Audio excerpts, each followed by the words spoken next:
The planet Kuruktesh wasn't on any official human star charts.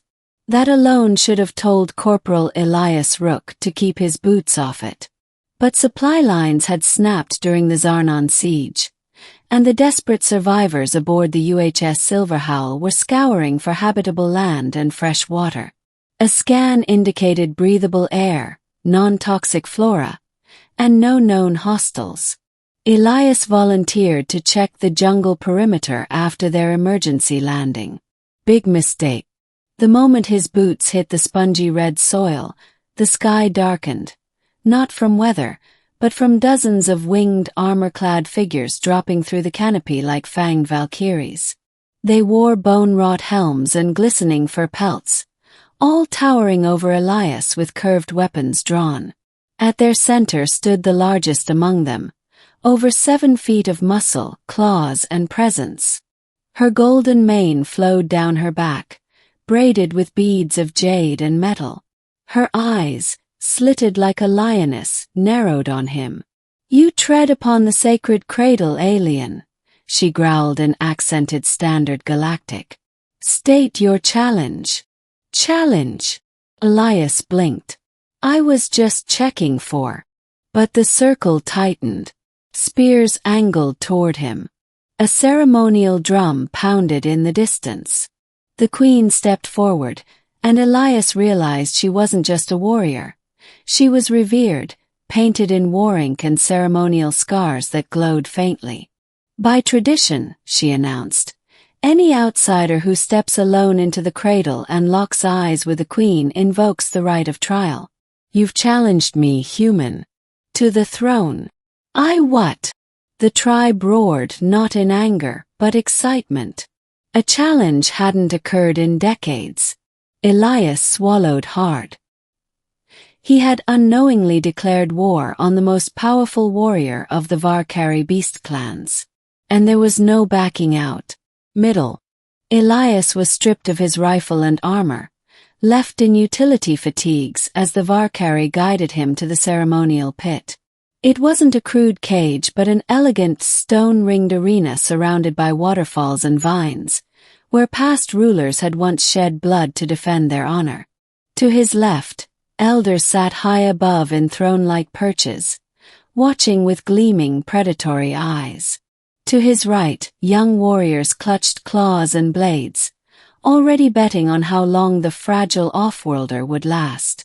The queen, who introduced herself as Visheri, daughter of Thunderclaw, slayer of 9 clans, removed her armor one piece at a time, revealing a sculpted physique rippling with muscle and ritual tattoos.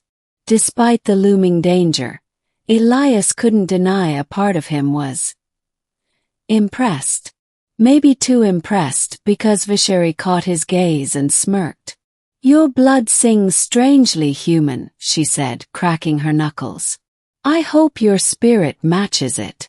"I really didn't mean to insult you," Elias said quickly. "Can we just talk? I've got wounded aboard my ship. We just needed water." Sherry tossed him a curved blade. Not ceremonially. She threw it with enough force that it embedded in the ground at his feet. "Then fight well," she said, "and live to speak." The gong sounded, and the queen of the Varkari lunged. The first minute was a blur of reflexes and instinct. Elias was no stranger to combat, but this was different.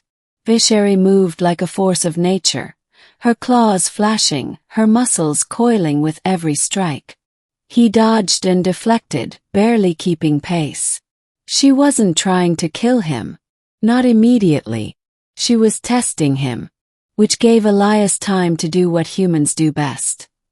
Adapt.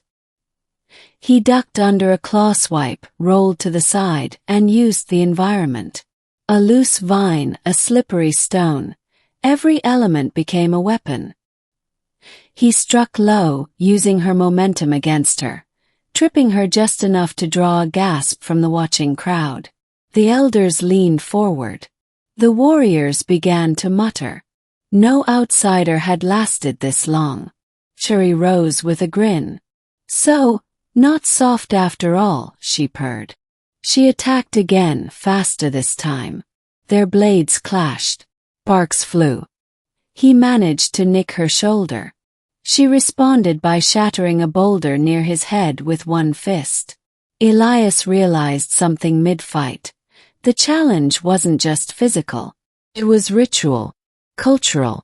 If he lasted long enough, if he showed cunning, strength, and honor, it could fulfill the trial's terms without needing to win by brute strength. So he baited her. He played to the crowd. He roared like a beast. He threw away his blade and fought with fists and grapples, using agility over force. Every time she knocked him down, he stood, bleeding, breathing, defiant. And after nearly 20 minutes of combat, he caught her in a hold, briefly locking her dominant arm, forcing her to break the grip by dislocating her own shoulder to escape. The watching tribe fell silent. Shuri, panting, smiled through bloodied teeth. She raised her uninjured arm and yielded. Ending. The arena erupted. Not with outrage, but with awe. Vasheri had never yielded before. Not once. The queen knelt on one knee and pressed her clawed hand to her chest. "I yield the trial," she declared. "But I do not abandon the throne." Elias blinked, still catching his breath. "Wait, what does that mean?"